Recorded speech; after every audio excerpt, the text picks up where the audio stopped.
Olá, pessoal! O tema do programa de hoje foi sugerido por amigos e espero que eu tenha a capacidade de realizá-lo. Como tenho falado muito a respeito de manipulação da nossa sociedade e como as narrativas repetidas se tornam senso comum, alguns amigos sugeriram que eu tentasse ajudar os seguidores a entender como isso afeta a política. O mais difícil dessa proposta é não se tornar repetitivo, já que nos últimos anos muitas verdades vieram à tona por diversos meios. Para tanto, pretendo explicar de forma simples os termos rebuscados que a grande imprensa expõe em suas manchetes, mas que não explicam em profundidade. Se gostou da proposta, aproveite e deixe o seu like, se inscreva no canal e ative o sininho para não perder os próximos programas. Agora vamos à vinheta.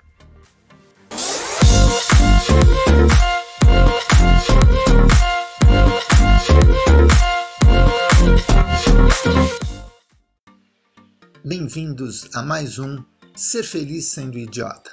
E como disse no início, o tema do programa de hoje será política, algo muito complexo para apenas um episódio.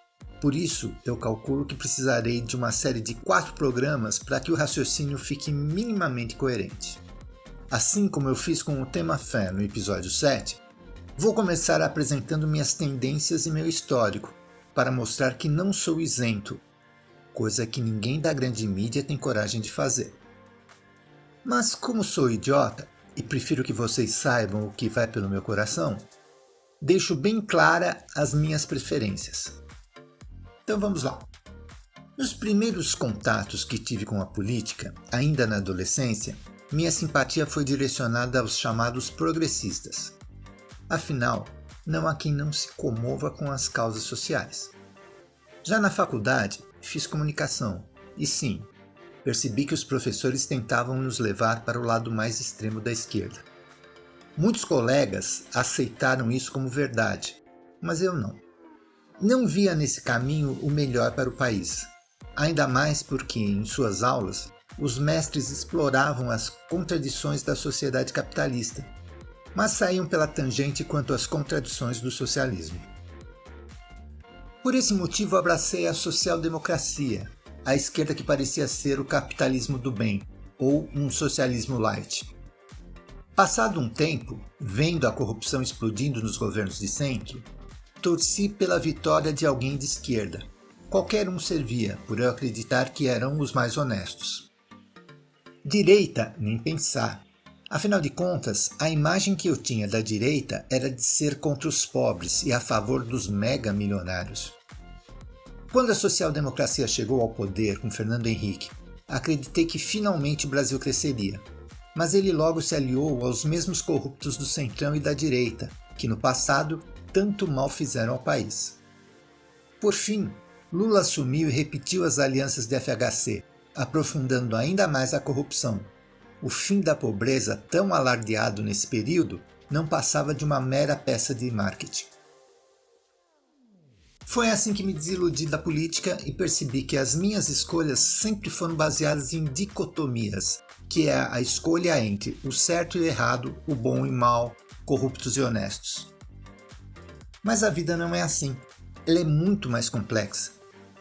Hoje eu consigo ver as nuances e vou tentar passar um pouco do que aprendi para vocês, através de historinhas que até podem ser superficiais, mas no final ajudarão a entender todo o processo. Para começar, quero falar de uma sociedade imaginária que está dividida em 3 classes. A primeira chamaremos de alfa. Os alfas conquistaram fortuna e poder desde a formação daquele país. Com suas mega fábricas, bancos e investimentos, eles dominam a economia, a mídia, a política, a justiça e também conduzem as relações internacionais dessa nação. Nenhuma lei é aprovada sem a anuência deles. Lutam com unhas e dentes para manter os seus privilégios e perpetuá-los entre as famílias que constituem a sua classe. Nem que para isso seja necessário impedir o progresso do país em troca de algum acordo lucrativo com seus parceiros estrangeiros. Suas narrativas viram verdades, de tanto que são repetidas através dos diversos meios de comunicação que eles financiam. A segunda classe é a beta. A conduta de seus membros é semelhante à dos alfa e competem com eles nas mesmas áreas, ou seja, controle da economia, política e narrativa da verdade. Porém, pelo fato de não serem tão tradicionais, tão ricos, tão influentes internacionalmente, são obrigados a se contentar com o que sobra, mas nunca estão satisfeitos. Sua sede de poder é tão grande quanto a de seus oponentes. Já a terceira classe vou chamá-la de afegão médio. É a maior. 3 vezes o tamanho dos beta e 5 vezes o tamanho dos alfas. Nela estão pequenos e médios empresários, todo tipo de trabalhador, remediados, pobres e miseráveis. É a faixa com menos instrução, menos ganhos e menos privilégios.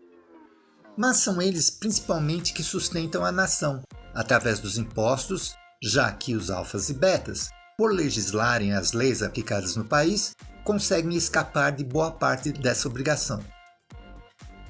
Pois bem, agora vamos imaginar que um dia os betas se cansam de ficar em segundo plano e se revoltam.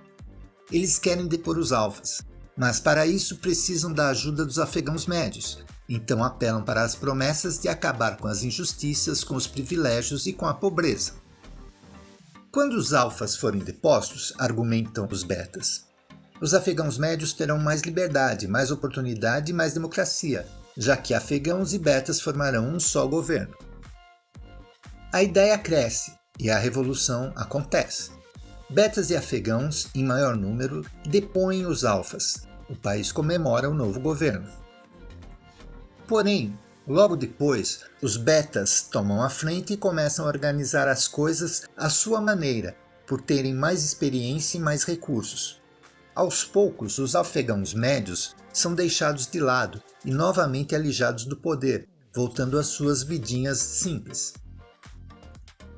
Todavia, os betas também enfrentam problemas. Seu governo não é reconhecido por organismos internacionais, que sempre se aliaram ao antecessor, provocando dificuldades econômicas e de segurança. A crise se instala. Nesse momento, os alfas chamam os líderes betas da revolução para uma conversa reservada. Lá eles propõem um acordo onde os líderes e uma pequena parcela dos betas vencedores se tornarão alfas e o restante continuará como era, em troca da pacificação do país. Sem muito pensar, os ex-líderes betas aceitam o acordo, o país festeja a paz e tudo volta a ser como no início. Nessa sociedade fictícia, o afegão médio poderá até conseguir se tornar um beta, mas nunca chegará ao estágio de alfa. A não ser que a classe dominante necessite de um líder vindo dos mais pobres, para que os afegãos médios se espelhem nele, assimilando melhor o que é de interesse dos alfas.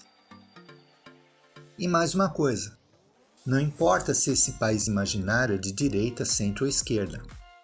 Esse conto se passa em qualquer um deles. Porém, dependendo de sua vocação totalitária, com certeza os líderes betas teriam um final bem menos feliz do que o da nossa história. Vamos à próxima. Na época de Jesus, Roma dominava a maior parte dos reinos do mundo, inclusive Israel. Herodes Antipas era rei da Galileia e governava a região com a permissão do imperador romano. Por ser judeu, ele se limitava a apreciar os assuntos religiosos e sociais do seu povo, porém defendia os interesses de Roma, mesmo que esses trouxessem prejuízo e dor para a população local. Seu principal interesse era manter os privilégios e as riquezas que sua família alcançou durante décadas. Guardem mais essa informação. Agora vou mostrar alguns conceitos tirados do dicionário. O que é globalismo? É a visão econômica e política que considera o mundo inteiro suscetível a influências e domínio políticos. O que é globalização? É a união dos mercados de diferentes países e a quebra de fronteiras entre esses mercados. O que é soberania? É o poder político independente do Estado em relação a outros países e supremo dentro do seu território, autoridade e imperiosidade. Muito se fala sobre globalização, que na visão de alguns economistas contribui para diminuir a pobreza das nações periféricas. O globalismo, que a esquerda chama de imperialismo, parte do mesmo princípio, mas seu direcionamento é exclusivamente político. Na atual ordem mundial, temos Estados Unidos e Europa liderando um bloco e China e Rússia liderando outro. Todas as agendas de interesses desses 4 países são implantadas nos países de seus respectivos blocos, e esses 4 grandes lutam entre si para abocanhar mais espaço para a sua zona de influência. Em uma rápida comparação, o globalismo seria um governo mundial, onde organismos como ONU, Fórum Mundial, G7, entre outros, conduziriam as políticas de interesse dos Estados Unidos, Europa, China, Rússia para o resto do mundo. Como tática de dominar o mundo ocidental, agendas woke associadas ao Partido Democrata Americano e diminuição da emissão de carbono com o apoio europeu são formas de controle dos países alinhados, onde apenas aqueles que seguirem as regras criadas por Estados Unidos e União Europeia possam receber financiamento para o seu crescimento. Com o globalismo, países menos poderosos deixam de ser soberanos e não conseguem implantar políticas próprias, pois as leis internas sempre estarão atreladas aos interesses de um ou mais dos 4 grandes. É uma espécie de neocolonialismo, onde um órgão internacional sem voto tem mais poder do que um congresso eleito pela população. Guarde também esse conceito. O próximo tema é polêmico. Alguns tratam como teoria da conspiração, mas em toda fantasia há um fundo de verdade. Pelo mundo existem famílias que há séculos se tornaram as mais ricas do planeta e continuam figurando nesse ranking até hoje.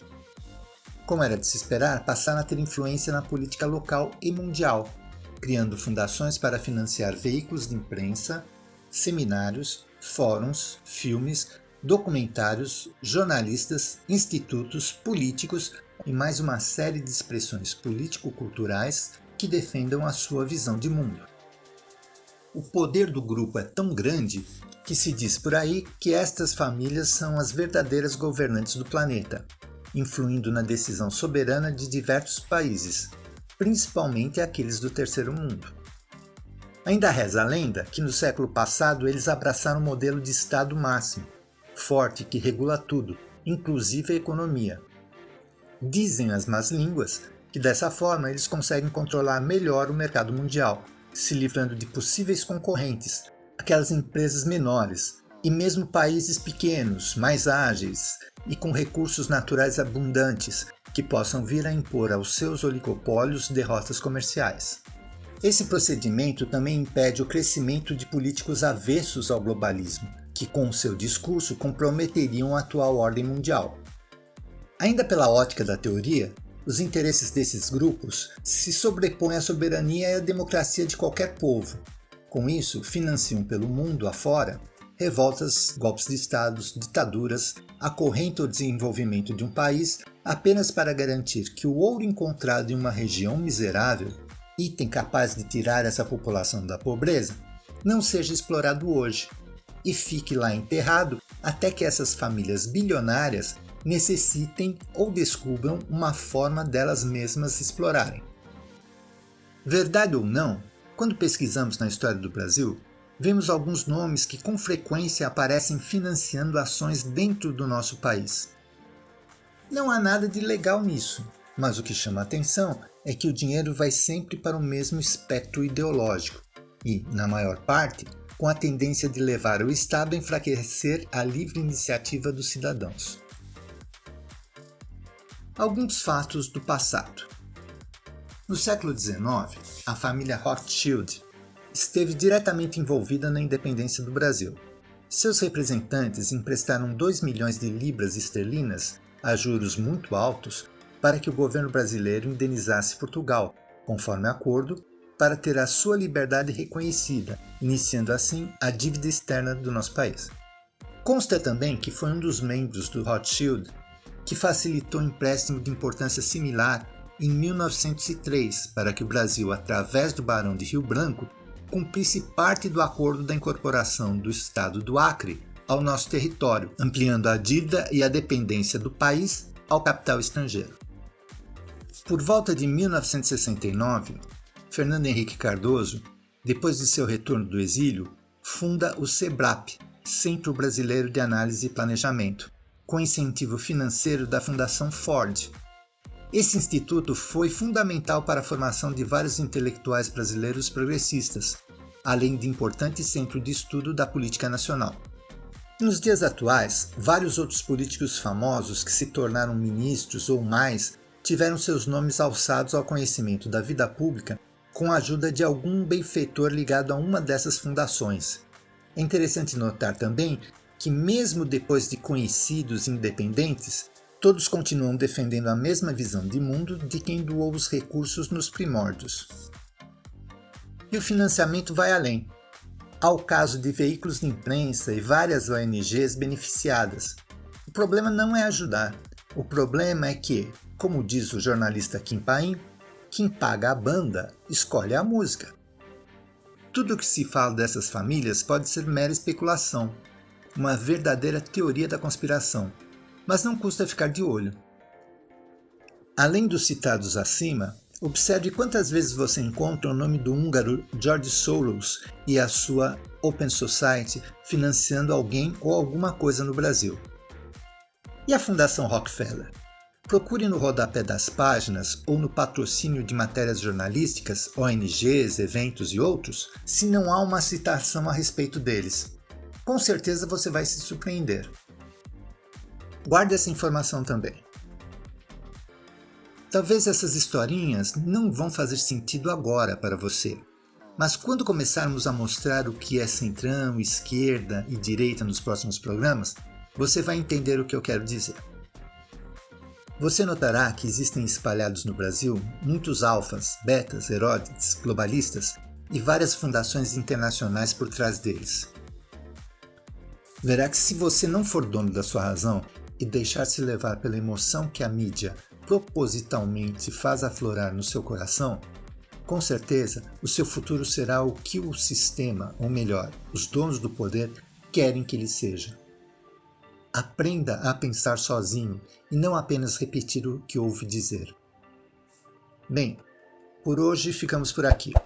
Não esqueça de dar o like, inscrever-se e ativar o sininho para não perder os próximos conteúdos. E seja feliz mesmo sendo idiota. Até mais!